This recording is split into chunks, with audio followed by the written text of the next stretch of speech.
Finding information in company reports. ఈ information తెలుసుకోవడం చాలా ఇంపార్టెంట్.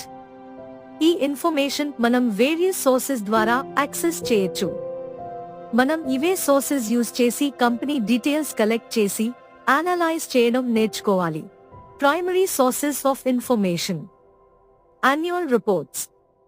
ప్రతి సంవత్సరం కంపెనీ పర్ఫార్మెన్స్ గురించి రిపోర్ట్ ఇస్తారు. దీనిలో ఫైనాన్షియల్స్, ఎంప్లాయీస్, కేఎంపీస్ డీటెయిల్స్ ఉంటాయి. Investor presentations.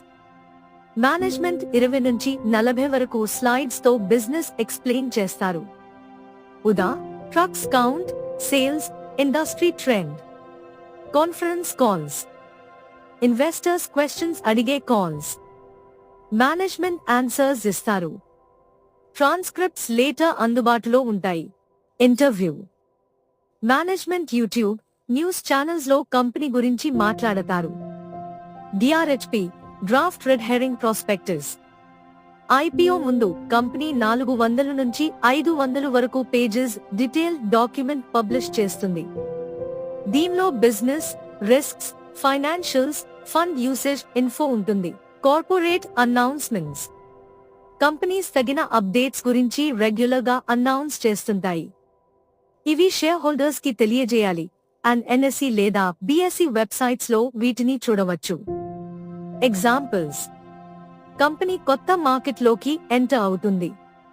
కొత్త కంపెనీని బై చేస్తుంది. మేనేజ్మెంట్ చేంజ్ అవుతుంది. ఇవి ఇంపార్టెంట్ అప్డేట్స్ కావడంతో ఇన్వెస్టర్స్ వీటిని తెలుసుకోవాలి. Secondary sources of information. Industry reports. Consulting firms మరియు ఆర్గనైజేషన్స్ వేరియస్ ఇండస్ట్రీస్ మీద రిపోర్ట్స్ పబ్లిష్ చేస్తారు. దీనిలో trends, risks, market size details ఉంటాయి. ఇండస్ట్రీని బెటర్ గా అర్థం చేసుకోవడానికిది useful. Government reports. Ministries like roads, transport yearly reports release చేస్తారు. ఇవి రిలయబుల్ ఇన్ఫర్మేషన్ కి గుడ్ సోర్స్. Industry association. ప్రతి ఇండస్ట్రీకి తమ అసోసియేషన్ ఉంటుంది. అవి ఇష్యూస్ ఎక్స్ప్లెయిన్ చేసే రిపోర్ట్స్ రిలీజ్ చేస్తాయి. వాటి వల్ల ఇండస్ట్రీ మీద మంచి క్లారిటీ వస్తుంది. Brokerage reports. Brokers like Edelweiss, ICICI direct companies మరియు ఇండస్ట్రీస్ మీద రీసెర్చ్ చేసి రిపోర్ట్స్ ఇస్తారు. బై సెల్ సజెషన్ కాకుండా యాక్చువల్ డేటా మీద ఫోకస్ చేయాలి. రిజల్ట్.